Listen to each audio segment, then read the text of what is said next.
they had three major policies that were going to be followed.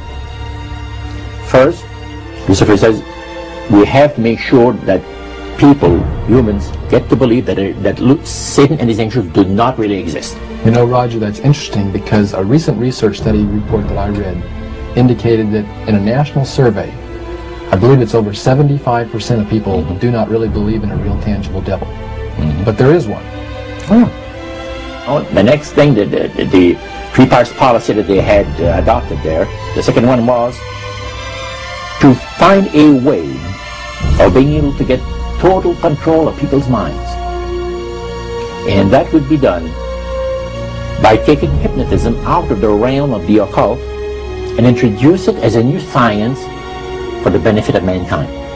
They felt that by taking hypnotism out of the realm of the occult and introducing it as a new science for the benefit of mankind, they could then use people of great renown, educators, people of capacity, that would do great things, such as supposedly regress people in time to former lives.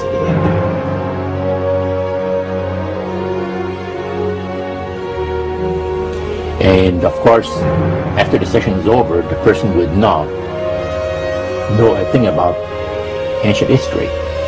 And the person she or he has talked about performing, certain deeds, let's say, 3,000 or 4,000 years ago.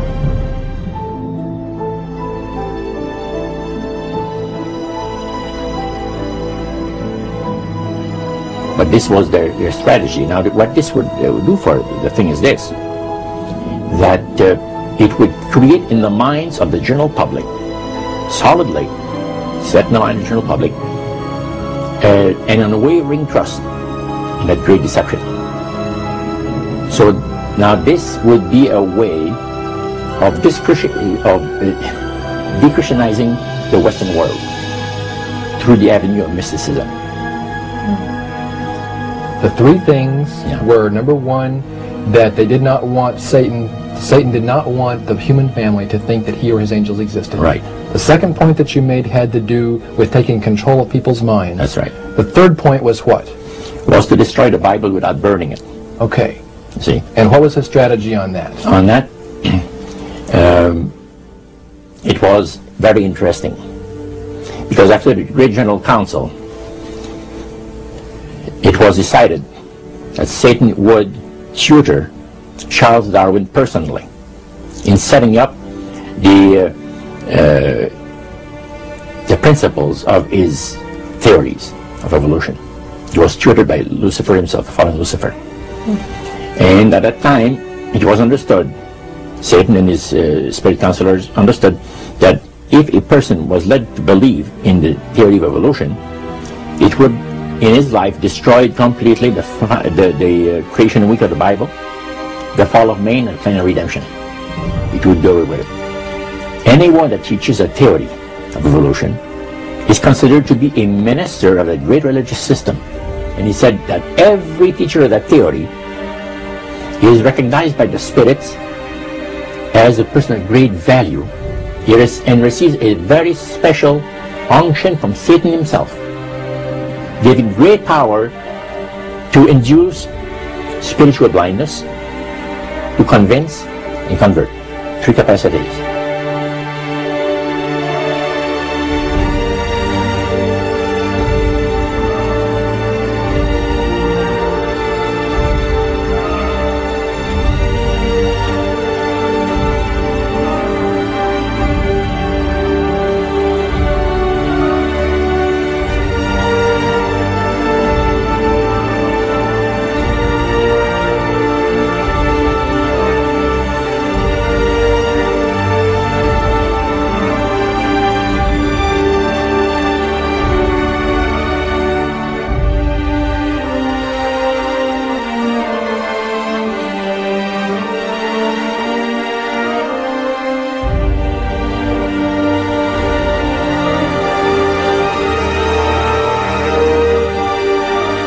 This is the grain plane, the master's grain plane. for harvesting the nations, for harvesting the multitudes of the earth into his cause, just before the close of the great controversy between the forces of good and evil. It's going to be done in a unique manner. This grand plan is going to take people are going to eat the stuff, because it says spirits, demon spirits, will declare themselves to be inhabitants of far distant planets in the galaxies that are coming to warn the inhabitants of planet Earth of the impending destruction of the planet, unless something seriously proper is done to avoid it.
Use this metaphor. If you think about Aladdin and his lamp, you've probably heard of that one.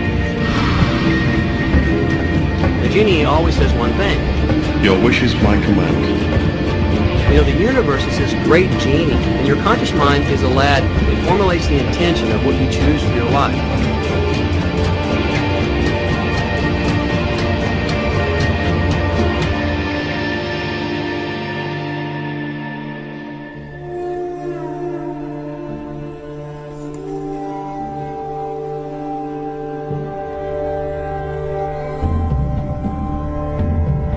At the very heart and core of all these secret societies lurks the Kabbalah.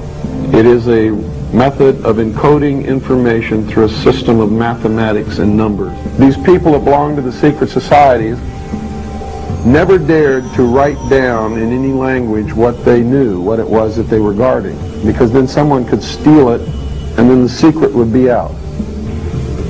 So they took this knowledge and they made it occult through a system of encoding, encryption, one of which is mathematics, numbers. Another is architecture. Everybody wonder, why do they have a fraternal organization called the Freemasons? Aren't those the guys that build walls? You bet they do. But every wall they build contains the secrets that have been kept and maintained throughout the ages, and it's encoded in the architecture and in the measurements of the buildings and in the mathematical formulas used to derive the geometry, the shape, the length and breadth and height of rooms. It's all encoded there.